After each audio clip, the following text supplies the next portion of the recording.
This is going to be about a 10-minute presentation and activities that are involved with it about sbit, which stands for School-Based Intervention Team, and how it relates to RTI, IEPs, and 504s. In particular, what we're going to do is discuss what does all of this mean for you as teachers and why do we do it. So let's start off by talking a little bit about the process. There are 4 steps to identifying students for special education or 504. Now notice that's not going to be the only and sole intent of the sbit team, but the process will run parallel because of the whole what we're trying to do and trying to condense things. So the first thing is we're going to look at, and we'll look at each of these 4 things as we go through. The identification referral process. The student will be referred to our school-based intervention team. And then to be found eligible, we're not going to have to talk too much about these things, numbers 3 and 4. But just so you know, to be found eligible for special education, the basic thing is that we've decided that a child has a disability that requires that they receive specially designed instruction and or related services. For a 504, any life-altering disability, any disability that impacts a major life activity can qualify a student for a 504. And that can be anything, just so you know, from obesity to diabetes, and most commonly probably ADHD. A student is found eligible from then. Obviously, the 504 team or the IEP team will meet to develop a plan for those students.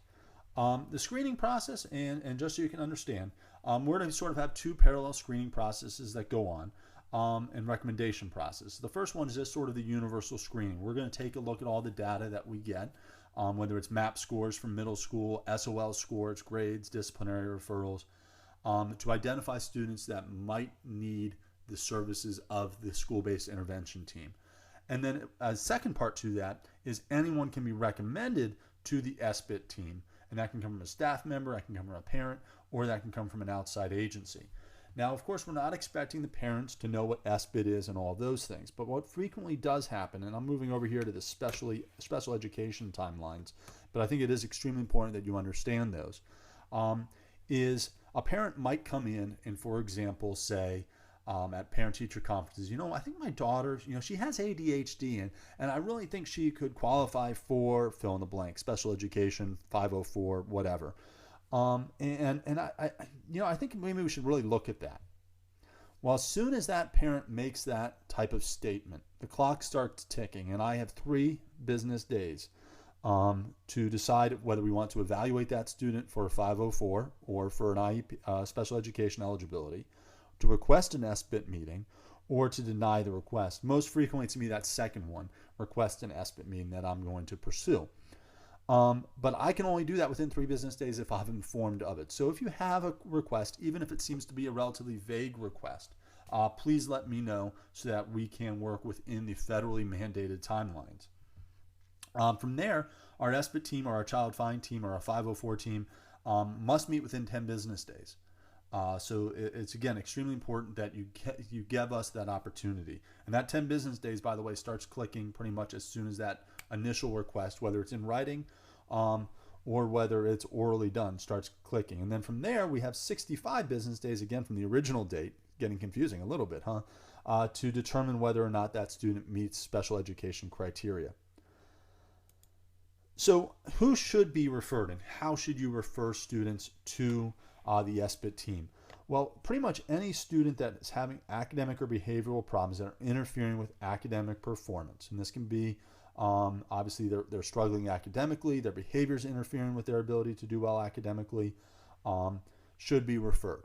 So we're going to look at that, obviously, as I said, through the data collection that we do, but we also are going to ask that you do that as well. So Ms. Hauser's created a form here, and you can see it right here. It's just a referral for sbit special education RTI services. We're going to use the same form for any type of recommendation. Right now, this is not a form that we're going to give access to the parents for. We're just going to ask that they do it in writing, and then I'll follow up with a phone call. But you just go ahead and take a couple minutes to complete this form. It looks a little bit longer than it really is, but these are just check boxes here. But again, the more detail that you give us, the better off we're going to be. So then from there, the sbit team will take that information, and we're going to see what we can do to help that student be successful. But I do want to point out that every student that's referred to the SBIT team does not necessarily go before the SBIT team. So for example, if a math teacher refers a student because that student's struggling in math, and we look at the data and we look at the grades and we get the teacher reports from the other teachers, and we see that this student's really only struggling in math, that student's not going to necessarily go before the SBIT team. If there's a parent that says, my son or daughter isn't doing as well as he or she should be doing, and that student's getting A's and B's in his classes, but maybe should be and definitely should be getting all A's. That student doesn't necessarily qualify for school-based intervention team services either. From there, again, what we're going to do is we are going to put some interventions in place, and we're going to continually monitor the progress. And I'll talk more about those things as we go through. But it's extremely important that when we put these interventions in place, that we do let you as teachers know that these are the interventions that we are trying, and that you do implement those interventions with fidelity, just like you would accommodations that are associated with a 504 or an IEP. So when we talk about the school-based intervention team process, or the RTI process, and this is our RTI process. Most other schools probably refer to it as RTI. There's really three basic tiers. The first tier is about 80% of the population. Some schools this might be 90%, and some schools this might be 70 or 60% of students that just are doing fine in the general education classrooms. And you'll notice here the other thing is they divided up into academic and behavioral reasons. So again, they're frequently going to be parallel with each other, but we do break it up sometimes into different manners. So the SBIT team is going to be working probably most likely with these 15% of students right here. And our plan, by the way, whenever we have a student that is referred to the SBIT team and goes through the SBIT process, is to return them back to the tier 1, is to get them caught back up academically, to instill in them the sense of responsibility, for example, in improving their study skills or improving their behavior, or finding ways that we can provide targeted interventions that enable them to be successful. So what are some of these tier 2 interventions that maybe we'll put into place? These are ones that a lot of you are already doing in the classroom, and it might be anything from assigning Mustang morning to might look at some scheduling options to working with Ms. Hauser. But it might also be some other things as well, some more specific things such as assigned seating or something maybe a little bit more intense. And then obviously up here at the top, we have about 5% who are going to need really intensive individual interventions. And usually when we get to that level, that's when we start looking at special education or 504 services as well. So again, just wrapping things up, it is important that you understand that the SBIT team and RTI procedures were defined in federal law in 2004. The Individuals with Disabilities Education Improvement Act. And it does, I'm just going to read here, require that only after several systematic research-based interventions have been implemented and evaluated. And that's where you as teachers become important, where they've been implemented and evaluated, that the child consistently failed to make adequate gains, that will a child be considered for special education. So there's a checkbox when we do special education eligibility that we've done those types of things. So how can you help as we wrap this up? The first thing is complete all the various forms in a timely manner. There is one more form that I'll show you real quickly here. And that's one that we'll be sending to you all as teachers to gather the data. And it's just right here. It's what we call the original student progress form.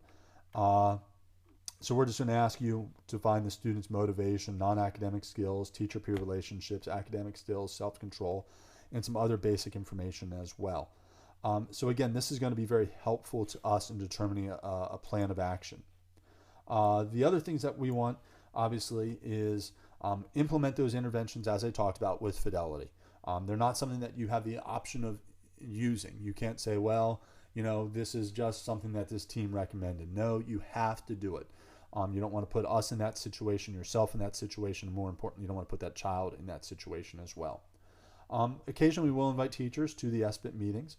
So if you are invited, please attend and be on time, as we will frequently be doing these on Fridays, and it's going to be a pretty big caseload for all of us that are involved in it on Fridays.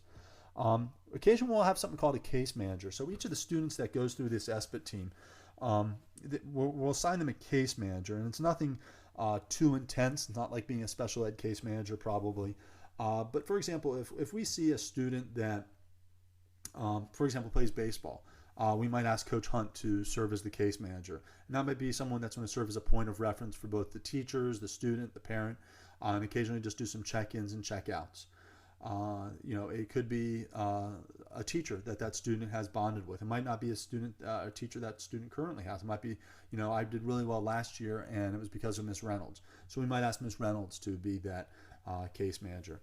And one we're really looking at is, if we're talking about 15% of our students through the sbit team, we really could use some help in terms of having teachers help us with that load. So we'd really appreciate it if you'd be willing to serve as a member of the sbit team, and just maybe on every other Friday or once a month on Fridays, be willing to serve on that sbit team during your planning period. We can't give you any money, but we can give you recertification credit and stuff along those lines for it. And I will say one of the positive things, having done RTI in the previous county, is it's really a rewarding experience when you have an opportunity to help a student be successful that is a student that was not experiencing success. And the other thing is it really gives you a great global appreciation for what's going on in the school. So frequently this sbit team is going to be an integral part at helping us identify what are some things that we need to do going forward, whether it's looking at how we schedule things, whether it's looking at things that we need to do better as a school. I know, for example, at Kettle Run, where I came from, one of the things that became extremely clear is we were not doing a very good job with formative assessment and data collection. So those are things the sbit team made the recommendation to the school-based leadership team on improving for this year. Hope they're doing it. So I think ultimately, what is this sbit thing? It's really about doing what we asked that at the beginning of the year. It's about embracing the students. It's about inspiring learning, and it's about creating innovative opportunities to help our students be successful. So if you have any questions, again, feel free to let me know. Thank you for your time, and have a great day.